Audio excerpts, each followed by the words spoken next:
acknowledges that no human being can stand in the face of what's happening in Israel right now. Israel at war with Hamas, stepping up airstrikes in retaliation for a surprise attack over the weekend. And as the conflict intensifies, demonstrators are gathering in cities all across the West Coast. At least 11 Americans have been killed in this conflict. Good evening, everyone. Welcome to West Coast Wrap. I'm Alex Savage. Israel has ordered a full siege of Gaza, and the violence there has led to a number of rallies here at home. In Kirkland, Washington, emotions boiled over, leading to scuffles during one gathering, with some demonstrators expressing support for Israel and others backing Palestine. Israeli officials say at least 150 people have been taken hostage by Hamas, and U.S. officials believe it's likely American citizens were among those captured. These are live pictures from Gaza, a very dark scene right now, where today Israel ramped up airstrikes. It has also sealed off Gaza from food, fuel, and other supplies. Fighting also continues in Israel. Live images here from Jerusalem. Prime Minister Benjamin Netanyahu promised today Palestinian militants will feel the repercussions of that attack for generations. President Biden joined with the leaders of France, Germany, Italy, and the UK today, issuing a statement on the conflict that says, quote, "We make clear that the terrorist actions of Hamas have no justification, no legitimacy, and must be universally condemned. Our countries will support Israel in its efforts to defend itself." Fox 11's Phil Schuman spoke with people on the West Coast who have direct ties to those caught in the middle of this war. The window of BB's Bakery reflects a busy Pico Boulevard and displays both the American and Israeli flags. Inside, owner Dan Messinger is working as usual, but his mind is some 7,500 miles away in Israel. We hear from our friends and family that they're scared. We hear that they have all lost someone or connected to someone who's been lost. I mean, there's no one in the country who is not 1 or 2 steps away from someone who has been killed or injured or missing. After New York City, the largest Jewish American population in the country is in the greater LA area with more than 500,000. So it's understood that when there's a crisis in Israel, there's a huge outpouring of support here. But there are other views. Noah Catler-Kupitz is with the If Not Now When movement, which believes Israel is practicing apartheid and wants to end U.S. support. We are calling for the U.S. to stop sending additional military aid to Israel as Israeli leaders are advocating for genocide and ethnic cleansing. We know that it's reckless for our government to be sending additional military aid that is supporting more violence on Palestinians and on Israelis. Meantime, back outside BB's Bakery, Menachem Cunin and his family. The Cunins have a long tradition of service. Obviously, we are praying for them, and it is scary. Menachem's grandfather, a well-known Chabad rabbi, Shlomo Cunin, here in the corner of the screen this morning, saying prayers via Zoom with an American-born soldier now in Israel, deployed to the fighting today, a friend of Menachem's. We have to strengthen each other, unify each other, and make every person could do that little bit of light to get rid of all the darkness in the world. Does that include the Palestinians? This is everyone should be trying to do what's good for peace in the world. And that was Fox 11's Phil Schuman reporting for us. Several U.S. airlines have suspended or canceled flights to and from Israel's airports after the attacks. Those include United, Delta, and American Airlines. According to the U.S. Embassy in Israel, the country's main international airport in Tel Aviv remains open. On Saturday, a United flight from San Francisco that was headed to Tel Aviv turned around above Greenland and had to return to SFO. A rally in front of San Francisco City Hall tonight in solidarity with Israel. No human being can stand in the face of what's happening in Israel right now. No country, no person should live through it. There's Holocaust survivors who are taken hostage into Gaza and being abused. So our message is to the community of San Francisco, our message is to the world. This should not be tolerated. You can see dozens of people gathering in San Francisco, waving Israeli flags to show solidarity after that surprise attack by Hamas militants. Participants say it's important to stand up to terrorism, and they say no person should have to live through that kind of violence.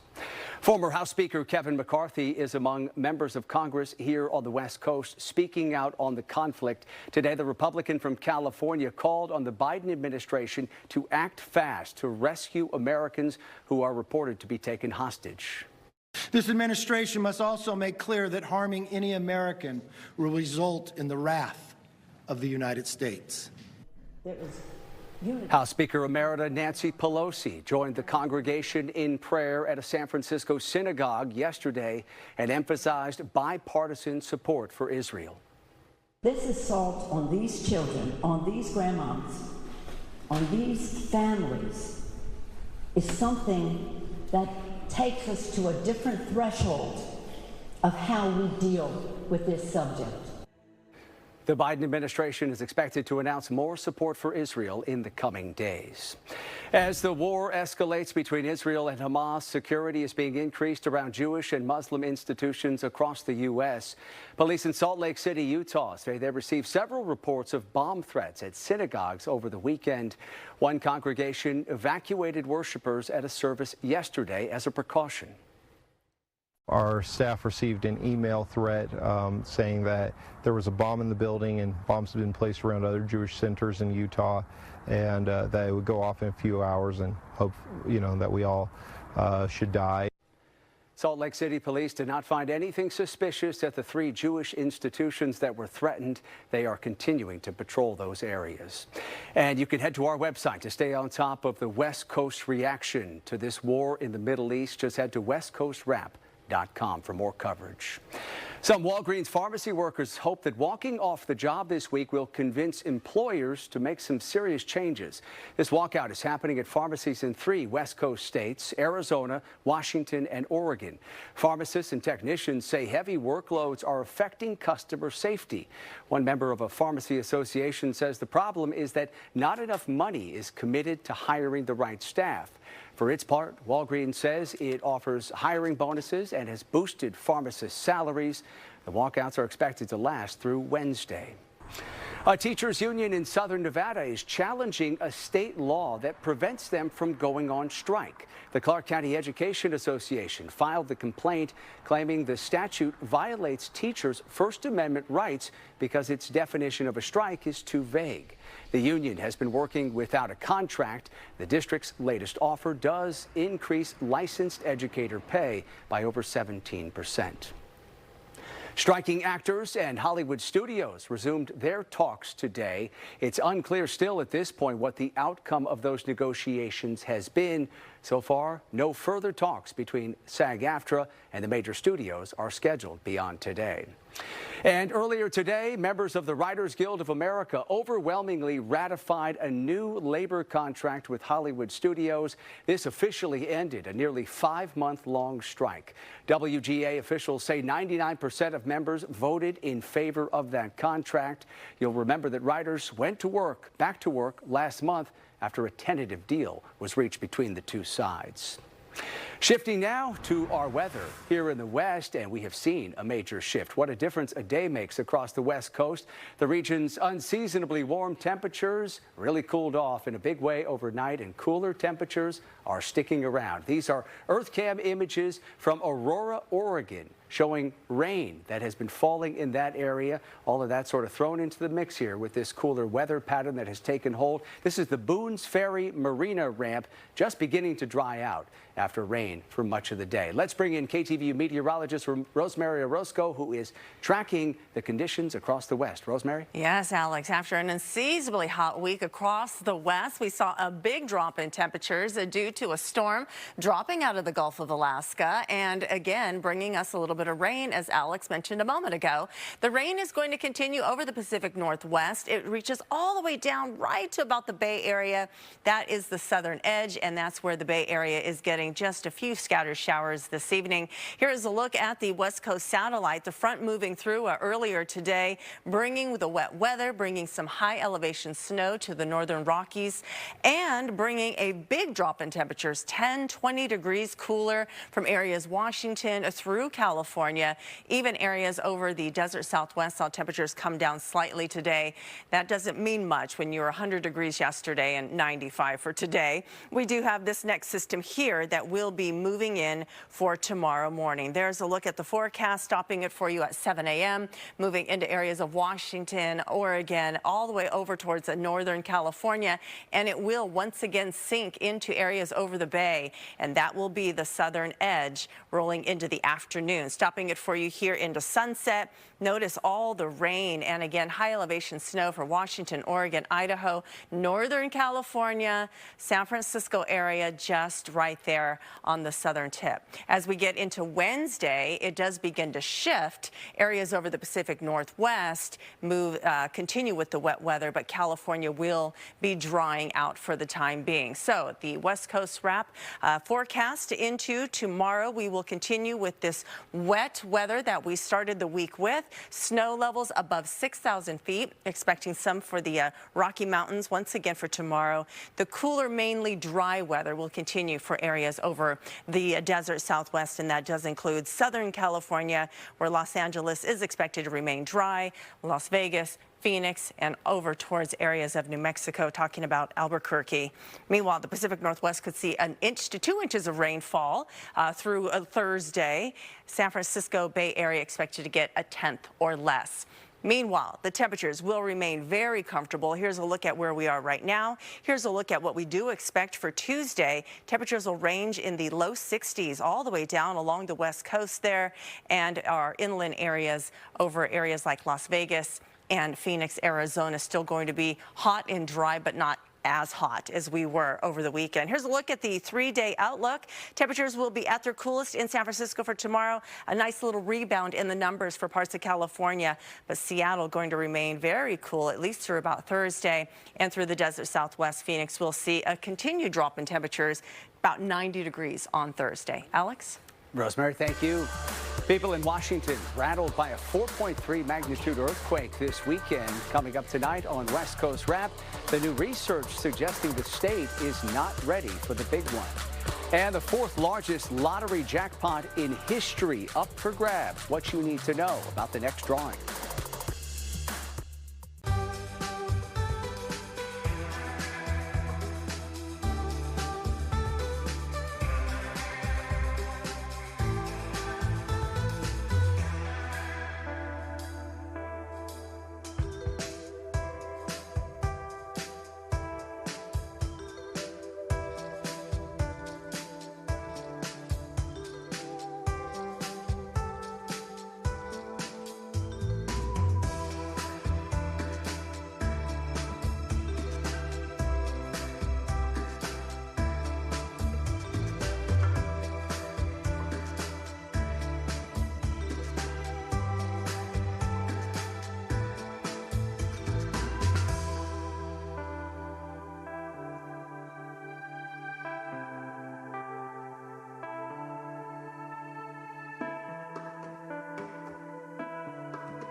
In Washington, some people are hoping a 4.3 magnitude earthquake that hit the Seattle area this past weekend will prompt more calls to reinforce buildings across the state. Fox 13's Matt Smith reports that a new risk assessment shows just how vulnerable some buildings are. All around Seattle, old brick buildings like this pose a risk to people who live or work inside. In some instances, they're churches or schools. This school in the Mount Baker, North Rainier area, it's actually among 8 listed on the city's list of unreinforced masonry buildings at critical risk. An additional 600-plus buildings that haven't seen any updates made the list as either high-risk or medium-risk buildings. A concern, as we've already seen during the 2001 Nisqually quake, what happened to brick masonry buildings that haven't been retrofitted to more modern standards. We're really in a race against time before the next major earthquake hits Seattle. I think we need to keep that foremost in mind. And these buildings pose a significant threat to those living and working in them if they're not retrofitted. Next week, the City Council will vote to begin a path towards a voluntary ordinance next year and a mandatory ordinance the year after. Please drop, cover, and hold. For years, our area is prepared for the big one, but older-style brick buildings add an extra wrinkle. Unreinforced masonry buildings have a history of performing very poorly in earthquakes. More people die in unreinforced masonry buildings in earthquakes than in any other kind of building typology. Not to mention, new research published just 1 week ago has now raised questions over whether current models even account for what's already happened along the Seattle fault line. Though, as Professor Berman explains, we're constantly learning more about our area's seismic threats and the impact on buildings. It's really a dynamic environment because our understanding of the hazard is changing so rapidly. And that was Fox 13's Matt Smith reporting for us tonight. Researchers are trying to do a similar risk assessment for all areas west of the Cascades in Washington. Los Angeles Unified School District has launched a new program to educate students about LGBTQ issues. It's designed to coincide with National Coming Out Day on October 11th. Teachers have been provided with a week-long curriculum with activities to discuss and celebrate LGBTQ identity. Students will also pledge their allyship and learn about LGBTQ figures. The curriculum has sparked both support and controversy among parents and educators. Some schools say they will not participate in the curriculum. Some parents feel like they haven't been kept in the loop. School should have communicated that, if they are going to do it or not. You still don't know? I still don't know. I don't know. They haven't sent out a form or a call. Yeah. And yeah, it's just, I wanted to be told if it is going to happen. As a parent, it should come from us. Teachers do have the option to adapt those plans to better suit their classrooms. 2 of the Los Angeles Police Department's newest recruits are facing a unique challenge, and it has to do with the fact they're DACA recipients, often referred to as dreamers. California passed a law allowing non-citizens to become police officers, but federal law prohibits them from having guns or ammunition. Fox 11's Gina Silva explains how the department is trying to find a solution. LAPD, before they hired them, they should have known that this was going to happen. The LAPD finds itself in a conundrum. 2 of their newest recruit officers are DACA recipients, also known as dreamers. California passed a law allowing non-citizens to become police officers. But as retired LAPD background investigator Ken Roybal explains, there is a significant federal problem with that. They kind of back themselves into a corner because federal law dictates that the DACA recipients, although eligible to work in the United States legally or in California, they can't take their guns home, they can't possess guns, they can't buy ammo. And so they're not police officers, technically armed police officers, when they go home. Our inside sources say the department is working to fix this problem, but they confirm the new DACA hires will only be able to have their LAPD-issued guns while at work, and they will not be able to purchase any ammunition. If a police officer cannot take his gun home, isn't that problematic? I mean, it could be a safety issue. It's an officer safety issue. It's a big officer safety issue because When an officer goes home, they leave a station, you drive out of the station. With the identities of police officers getting out nowadays, they aren't armed and they will not be able to protect themselves, even at home. We contacted LAPD Chief Michael Moore for comment, and while he initially said he would address this issue with us, Chief Moore did not get back to us in time for the story. The LA Police Protective League chose not to comment, but LAPD Detective Jamie McBride, also an LAPPL director, issued a personal statement that says in part, "I would be very concerned with allowing non-citizens to have the ability to arrest U.S. citizens. That doesn't even sound right." And the LAPD also wants to provide firearms to these non-citizens in violation of federal law. How do you think this is going to be resolved? There's absolutely no way to resolve it because they're not going to change the federal laws. And that was Fox 11's Gina Silva reporting for us. The California law allowing non-citizens to become police officers took effect in January of this year. Some parts of West Maui are now open to visitors once again, 2 months after a deadly fire nearly destroyed the historic town of Lahaina and killed at least 97 people. The governor of Hawaii set the reopening date in an effort to boost the island's economy and get people back to work. The reopening will be done in 3 phases, with hotels the first to bring back visitors. The Lahaina burn zone is going to remain off limits.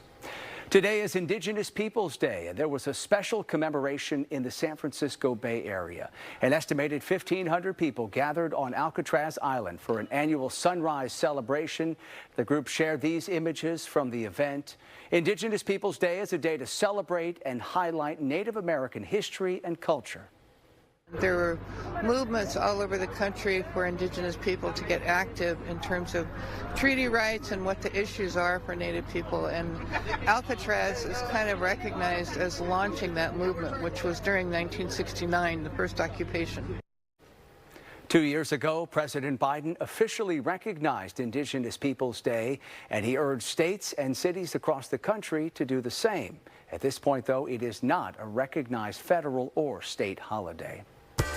Coming up on West Coast Wrap, it's a big day for people in one Arizona community. What's making it possible for them to have a dependable water supply after losing access months ago? And anticipation continuing to build for tonight's Powerball jackpot. What you need to know about the drawing.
Police in Southern California took a man into custody earlier tonight after he climbed up onto a Ferris wheel. The man climbed that ride at the Santa Monica Pier and dangled from the ride's middle spokes. Witnesses said they heard the man say that he had a bomb.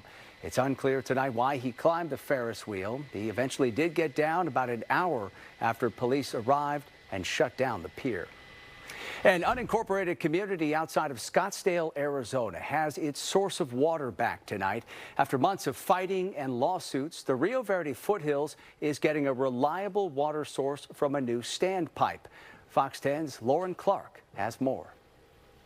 The people of Rio Verde Foothills getting a reliable source of water once again. Rosemary Carroll with the Hangry Donkey Sanctuary can't believe it. A temporary solution to wash away her water woes is finally here. I mean, it kept me up nights, you know, saying, how am I going to afford this? How am I going to do this? How am I going to do right by them? You know, and how, yeah, so it's just, it's been a stressful time. This all started in January. Under new drought provisions, the city of Scottsdale stopped providing water to the unincorporated community outside its boundaries, Rio Verde Foothills. It sparked a months-long crisis filled with political squabbles, lawsuits, and international media attention. Then, after negotiations, Governor Katie Hobbs signed a bill this summer allowing for numerous agreements and measures. Under the plan, water company EPCOR will provide the water, the city of Scottsdale will treat it, and haulers will deliver it. That's the short-term solution, which expires after a few years. EPCOR is working on creating a long-term solution for the community. Its proposal is under review by the Arizona Corporation Commission. As for Rosemary, we are certainly looking forward to the end of this. She's celebrating tomorrow in the best way she knows how. It'll be great to take a long shower, you know? I haven't done that in a long time. Reporting here at Rio Verde Foothills, Lauren Clark, Fox 10 News. Winning numbers for a Powerball jackpot worth more than $1.5 billion will be revealed during a drawing that's happening tonight. The lottery jackpot has now grown to the world's fourth largest in history. Powerball tickets are sold in all West Coast states with the exception of Alaska, Hawaii, Nevada, and Utah. If you haven't bought a ticket yet, well, you might want to get one. All Powerball tickets must be purchased no later than 1 hour before the drawing happens. Best of luck to everyone who's playing. That does it for West Coast Wrap tonight. We appreciate you watching. You can stay up to date on all the stories we're covering online. Just head to westcoastwrap.com. Have a great rest of your night.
Now at 7:30, fear and anger tonight across Israel as the violence there continues. Tonight we talk live with a Middle Eastern politics professor on the war that is now underway. And an investigation is underway after a deadly police shooting near the Chinese consulate in San Francisco. This is KTVU Fox 2 News at 7:30. Good evening, I'm Claudine Wong, and we begin tonight with developing news in San Francisco. That is where officers are investigating a police shooting. It happened near Laguna Street and Geary Boulevard. Police say it all started when a vehicle crashed into the Chinese consulate shortly after 3 this afternoon. Police say officers arrived and found the vehicle inside the lobby of the visa office and made contact with the driver. That's when shots were fired, but police have not said specifically what led up to that shooting. Police tell us the suspect was taken